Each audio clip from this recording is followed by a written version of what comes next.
जय माता दी भक्तों, आज हम यहाँ पे विवाह पंचमी की कथा का श्रवण करेंगे। तो आइए शुरू करते हैं।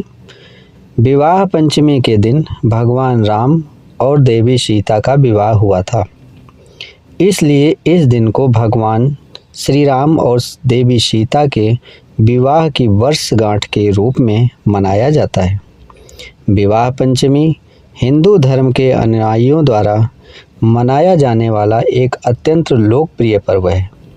यह पर्व भगवान श्री राम और माता सीता के अलौकिक विवाह की स्मृति में मनाया जाता है।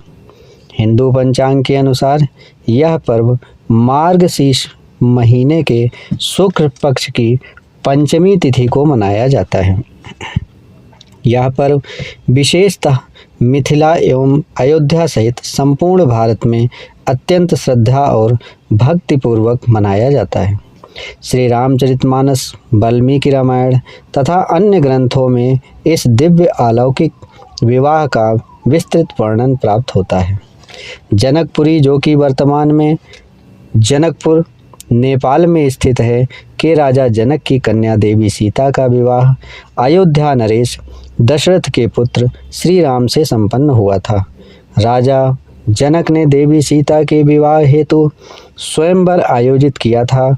उस स्वयंवर में सभी को भगवान शिव के धनुष पर प्रत्यंचा चढ़ाने का लक्ष्य दिया गया था, जिसमें एक एक करके सभी राजा एवं राजकुमार विफल हो गए।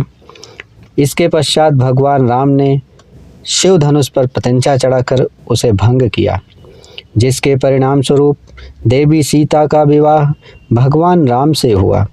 इस दैवीय घटनाक्रम की स्मृति में विवाह पंचमी का त्यौहार मनाया जाता है।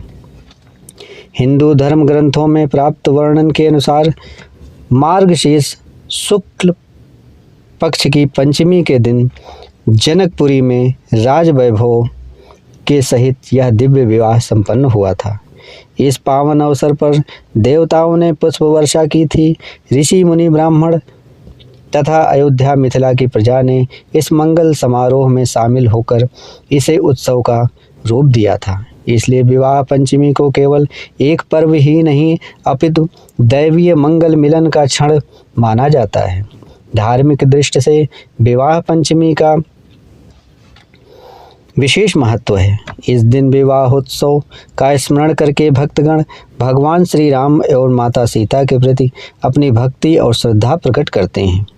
भगवान श्री राम के भक्तगण इस दिन सीता राम के विवाह का उत्सव अत्यंत हर्षोल्लास से मनाते हैं। इस दिन भगवान राम का पूजन करने से दाम्पत्य जीवन में सुख, सौभाग्य और समृद्धि की प्राप्ति होती है। इस दिन मंगलमय वैवाहिक जीवन की कामना से प्रभु का आशीर्वाद ग्रहण किया जाता है। पूजन विधान में यदि हम बात करें तो भक्तजन इस दिन प्रातःकाल स्नान करके व्रत का संकल्प लेते हैं। भगवान राम और देवी सीता की प्रतिमाओं अथवा चित्रों का विधिपूर्वक पूजन किया जाता है।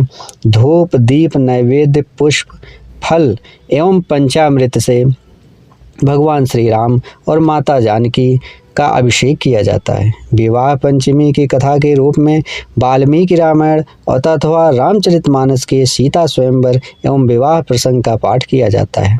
संध्या के समय विवाहोत्सव का आयोजन किया जाता है, जिसमें भगवान श्री सीता राम के विवाह की झांकी, भजन कीर्तन और मंगल गीत गाए जाते हैं।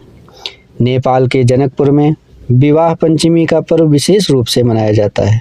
वर्तमान में यह पर्व जनकपुर धाम स्थित जानकी मंदिर में विशाल संख्या में श्रद्धालुओं द्वारा महत्वपूर्ण उत्सव के रूप में मनाया जाता है। विवाह के दृश्य की भव्य झांकियाँ, शोभा यात्राएं तथा उत्सव का आयोजन किया जाता है। अयोध्या में भी यह पर्व अत्यंत धूमधाम से मनाया जाता है। धार्मिक ग्रंथों में कहा गया है कि विवाह पंचमी का व्रत करने से भक्त को शुभ दाम्पत्य जीवन, सौभाग्य और मनवांछित फल की प्राप्ति होती है। यह व्रत विशेष रूप से दाम्पत्य सुख एवं अखंड सौभाग्य की अभिलाषा करने वाली स्त्रियों के लिए भी विशेष फलदायी माना जाता है। इस प्रकार विवाह पंचमी केवल एक धार्मिक तिथि नहीं है, अपितु देवी सीता और भगवान राम के दिव्य मिलन का स्मरणोत्सव है, जो भक्ति, प्रेम और धर्म तथा मर्यादा का सजीव प्रतीक है। यह पर्व हिंदू समाज में विवाह संस्कार की पवित्रता एवं गृहस्थ जीवन का आदर्श स्थापित करता है। इसलिए हम सभी को विवाह पंचमी का महोत्सव बहुत ही धूमधाम से मना करके भगवान